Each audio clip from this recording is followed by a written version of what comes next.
জাতীয় নির্বাচনকে বাধাগ্রস্ত করতে একটি গোষ্ঠী কাজ করছে বলে অভিযোগ করেছেন বিএনপির স্থায়ী কমিটির সদস্য আমির খসরু মাহমুদ চৌধুরী। নিজেদের ইচ্ছার প্রতিফলন ঘটাতেই রাজপথে আন্দোলন করছে কিছু বলে মন্তব্য করেন তিনি। জাতীয় প্রেস ক্লাবে গণফোরাম আয়োজিত বাংলাদেশের সংবিধান ও সংস্কার প্রস্তাব শীর্ষক আলোচনা সভার এসব কথা বলেন আমির খসরু।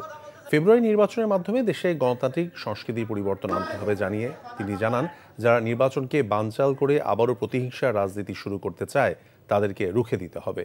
অন্তর্বর্তীকালীন সরকার বর্তমান সংবিধানের অধীনেই শপথ নিয়েছে উল্লেখ করে তিনি বলেন, সংসদ ছাড়া সংবিধান সংশোধন করার কোনো সুযোগ নেই।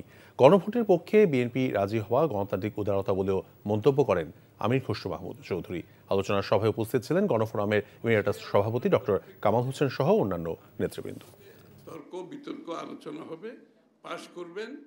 এখন গণভোট হতে হবে, এখন পিআর হতে হবে, আরও কি সব আছে হতে হবে।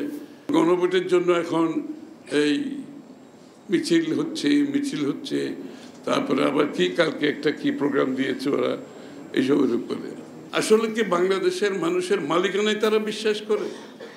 এই প্রশ্নগুলো তো উঠেই যায়, কারণ তারা সিদ্ধান্ত দেওয়ার কে এখানে? আগে শেখ হাসিনা করেছে, এখন আরেকটা নতুন গ্রুপ এসে একই কাজ করতেছে। এখানে তাদের কি ম্যান্ডেট আছে?